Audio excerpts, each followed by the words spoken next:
Assalamualaikum warahmatullahi wabarakatuh. Saya Yun Aprilia dari Prodi Bimbingan dan Konseling NPM 2014-010060 dari Universitas Nusantara PGRI Kediri. Saya ingin memenuhi tugas mata kuliah dinamika kelompok ujian akhir semester yang saya ajukan kepada dosen saya, Bu Ike Yuliani Dian Puspitarini MPD. Baik, saya akan membacakan soal yang nomor pertama dulu ya. Untuk yang pertama itu soalnya unsur pokok komunikasi interpersonal di antaranya komunikator, komunikan atau respon, pesan, encoding, decoding, media respon atau feedback. Dan yang untuk yang A itu gambarkan bagian proses komunikasi tersebut dan jelaskan unsur lain komunikasi dalam kelompok. Oke. Untuk yang pertama itu akan saya jelaskan yang A dulu ya, yaitu kan disuruh menggambar bagan. Seperti ini sudah saya gambar. Kelihatan ya. Untuk yang pertama itu ada sender, yang kedua ada encoding, yang ketiga ada nge-scan atau media itu kayak sebuah pesan gitu, yang ketiga ada decoding, yang ketiga ada receiver, yang ke bawah ini ada noise. Untuk yang ke bawahnya lagi di sebelah kanan saya ada feedbacks. Untuk yang terakhir itu ada respon. Nah, saya akan menjelaskan satu persatu.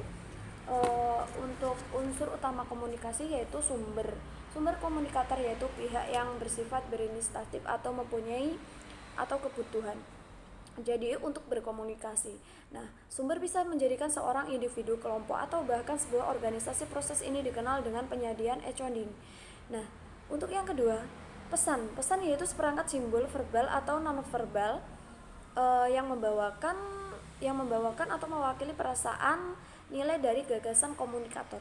Untuk yang ketiga itu ada saluran, yaitu alat atau wahana yang digunakan komunikator untuk menyampaikan pesannya kepada penerima. Saluran merujuk kepada penyampaian pesan bisa dilakukan dengan tatap muka atau lewat media. Biasanya lewat media itu melalui cetak atau elektronik. Nah, untuk yang keempat, penerima yaitu orang yang menerima pesan dari sumber, yaitu yang disebut dari dengan sasaran atau tujuan. Nah, tujuannya itu komunikate penyadi baik kayak pendengar atau penafsir. Nah, untuk yang terakhir itu ada efek. Nah, efek itu kejadian dari penerima setelah ia menerima pesan tersebut, meliputi penambahan pengetahuan atau terhibur, seperti perubahan sikap, perubahan keyakinan, atau perubahan perilaku. Nah, ada beberapa unsur dalam komunikasi kelompok. Di antaranya adalah komunikasi lisan, kepemimpinan, tujuan kelompok, norma, peranan, konvensitas kelompok, dan situasi kelompok.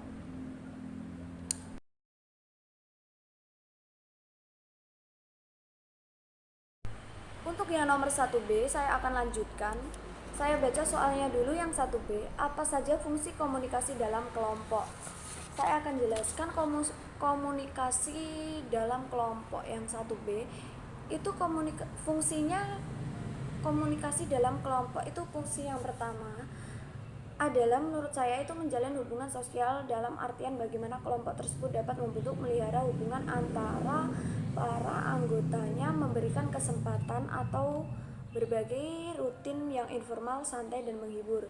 Nah, untuk fungsi yang kedua adalah pendidikan, mana mempunyai makna bagaimana sebuah kelompok baik secara formal maupun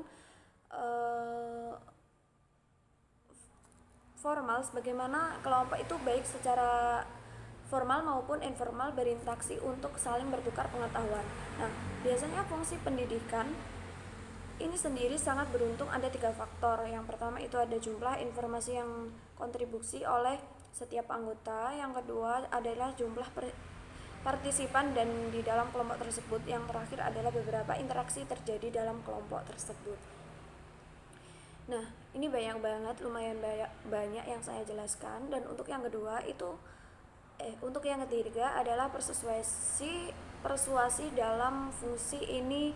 Seorang anggota berusaha mempersuasikan anggota kelompoknya untuk melakukan atau tidak melakukan sesuatu dengan apa yang diinginkan.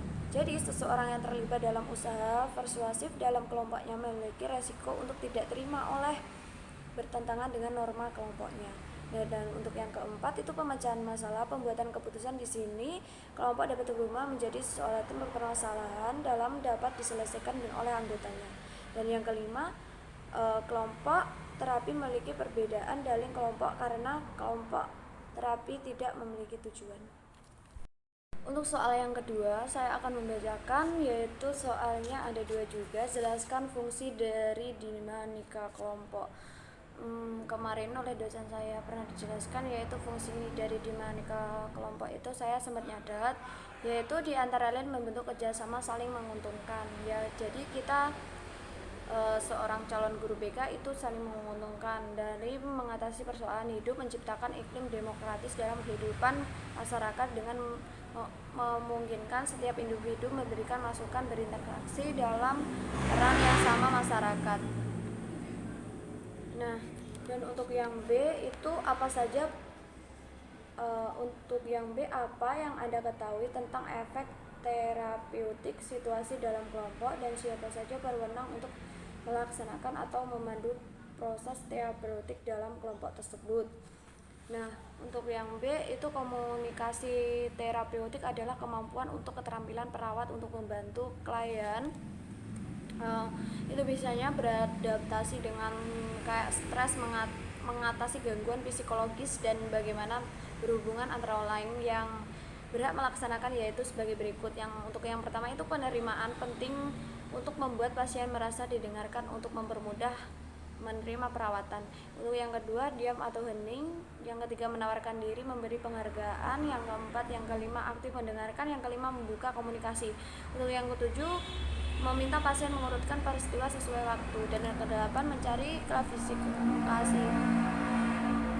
Untuk yang kedelapan itu udah yang terakhir ya. Nah, untuk yang nomor 3, soalnya saya bacakan. Sebutkan dan jelaskan 3 gaya kepemimpinan yang Anda ketahui. Nah, untuk yang ketiga ini, untuk yang pertama ada gaya kepemimpinan otoriter atau authoritarian, atau gaya kepemimpinan yang memutuskan segala keputusan dan kebijakan dan diambil dirinya sendiri secara penuh.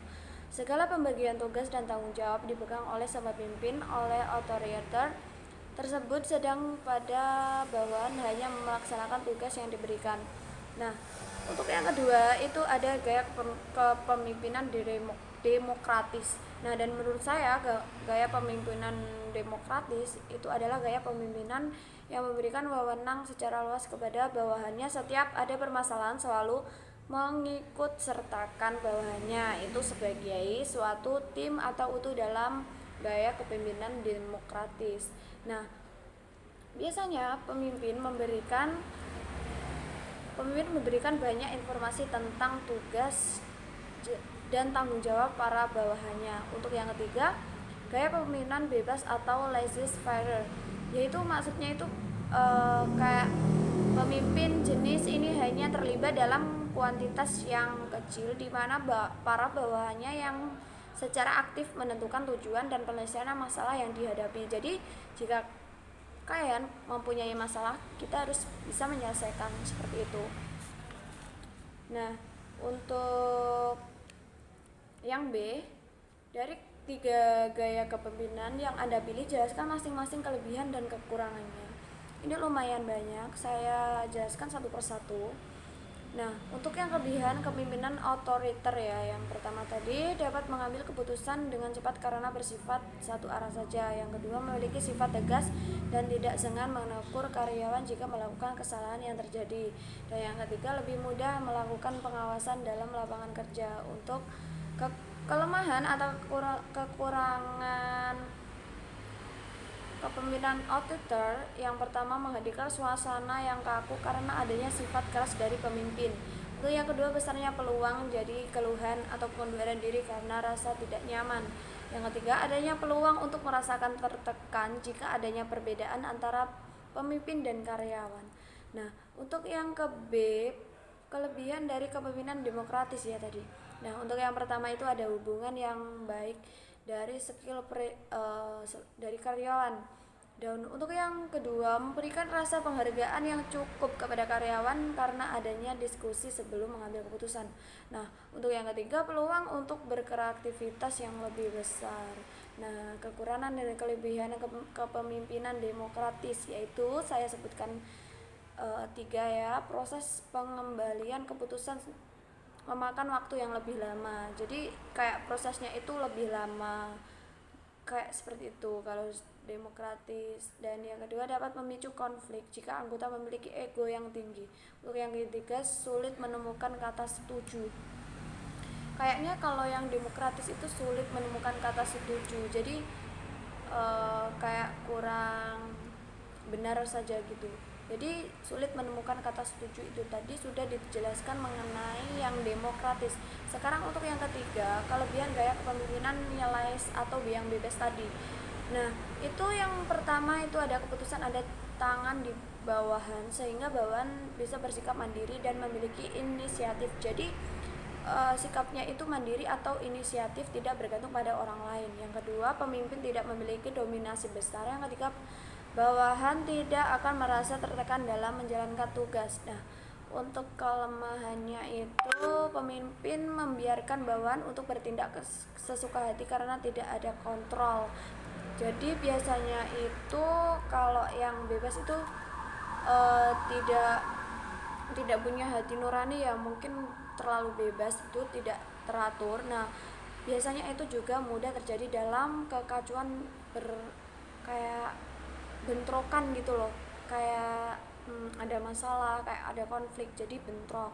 Nah, untuk yang terakhir, tujuan organisasi akan sulit tercapai apabila bawahan tidak memiliki inisiatif yang tepat dan dedikasi tinggi. Nah, untuk yang C, soalnya menurut pendapat Anda, sosok pemimpin dan gaya kepemimpinan manakah yang dibutuhkan oleh rakyat Indonesia saat ini? Nah, untuk nomor C itu menurut saya ya. Jadi menurut saya kepemimpinan yang cocok di Indonesia yaitu kepemimpinan yang demokratis dong jelasnya. Nah, kepemimpinan demokratis adalah kebijakan, kepemimpinan otoriter juga. Di sini pemimpin ikut berbaur pada di tengah-tengah anggotanya, hubungan yang tercipta juga tingkah laku seperti majikan yang bawahannya itu melainkan seperti saudara sendiri. Pemimpin selalu memperhatikan kebutuhan kelompoknya dan juga mempertimbangkan kesanggupan kelompok mengerjakan tugas. Pemimpin juga menerima masukan dan saran dari bawahannya juga. Seperti itu. Untuk soal yang nomor 4 itu ada dua juga. Yang pertama soalnya saya bacakan dulu ya biar lebih jelas, yaitu teridentifikasi 5 strategi besar dalam pengaturan konflik yang disebut dengan si burung hantu, negosiasi, si beruang teddy, kelancaran, si hiu, pemaksaan, si rubah, kompromi, dan si kura-kura penarikan. Nah, untuk yang A itu soalnya jelaskan masing-masing kelebihan dan kekurangan dari strategi pengaturan konflik tersebut dan pilih 3 saja.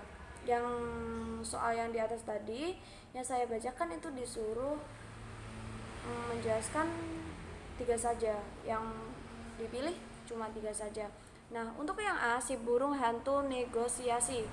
Yang pertama itu negosiasi dilakukan untuk menghasilkan kesepakatan.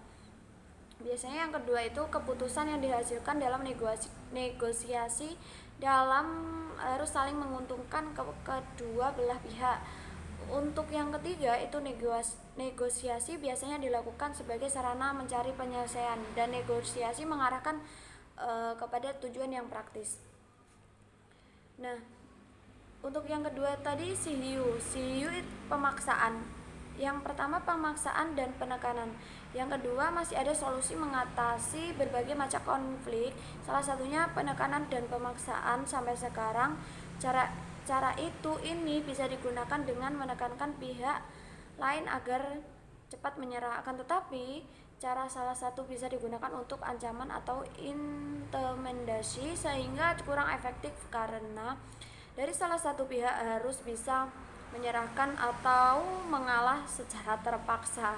Nah, untuk yang si Teddy kelancaran tadi ya betul si Teddy yang pertama metode rujuk. Yang kedua pertama ada metode rujuk di mana dilakukan oleh pihak bersangkutan kemudian bisa dijadikan sebuah pendekatan dari hasrat untuk kembali bekerja dengan hingga menjalankan sebuah hubungan baik demi kepentingan bersama.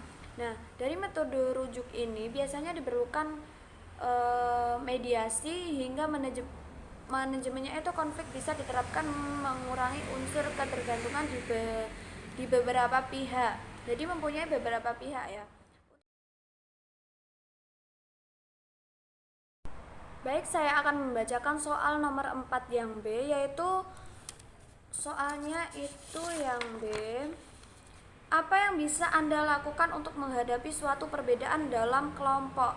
Yang B yaitu 1. Sepakat untuk tidak sepakat. Nah, yang kedua itu mendengarkan suatu pendapat orang lain. Jadi kita harus menghargai pendapat orang lain. Jika ada masukan, kita harus menerima dengan baik, walau itu tidak setara dengan kita, tidak menurut pendapat kita harus tetap menghargai orang lain. Nah, untuk yang ketiga, berikan ruang pribadi bagi orang lain. Yang keempat, mengabaikan isu perbedaan yang tidak diperlakukan. Untuk yang kelima, mengakhiri pembicaraan. Jadi kita harus mengakhiri pembicaraan juga ya. Nah, untuk yang kelima itu saya bacakan soalnya analisis kasus di bawah ini berita di salah satu surat kabar koran. Nah, memuat berita kelahiran antara kelompok di Kota Malang. Perlahiran antara kelompok tersebut melibatkan 2 kelompok. Kelompok pemuda asal Manggarai Timur. Akibat kelahiran tersebut, 1 orang diketahui meninggal dunia dan belasan orang luka ringan hingga patah tulang. Perkelahian tersebut diawali pada saat kedua kelompok tersebut berkumpul dan saling bercanda. Karena ada beberapa kelompok Manggarai Timur tersinggung dengan keguguran kelompok mengenai Barat, akhirnya kedua kelompok saling menyerang hingga terjadi perkelahian debat. Oke, saya akan menjelaskan untuk yang faktor nomor 5 itu tadi. Soalnya cukup panjang, itu kayak cerita gitu loh. Nah, itu menurut saya, jawaban saya ini tadi sudah saya simpulkan. Nah, faktor penyebabnya itu adalah kelompok Manggarai Timur yang tersinggung dengan garuan anggota kelompok Manggarai Barat, seperti itu. Itu tadi kan soalnya sudah saya baca. Nah, jadi faktor penyebabnya seperti itu ya, Timur tersinggung dengan garuan anggota kelompok Manggarai Barat. Nah, hal ini termasuk bias kognitif karena terdapat kesalahpahaman atau kekeliruan dalam atribusi yang berasal dari keterbatasan kemampuan kognitif manusia untuk memproses informasi. Jadi kayak informasinya itu tidak terproses. Kalau menurut saya dari salah satu kabar koran ini tadi nomor 5 yang sudah saya baca, yang sudah saya pahami, nah itu dapat disimpulkan seperti itu, kayak seperti bias kognitif karena terdapat kesalahpahaman dalam atribusi, seperti itu sih menurut saya. Sekian itu presentasi dari saya Yun Aprilia undur diri. Itu presentasi untuk ujian akhir semester mata kuliah dinamika kelompok. Semoga bermanfaat. Sampai jumpa. Assalamualaikum warahmatullahi wabarakatuh.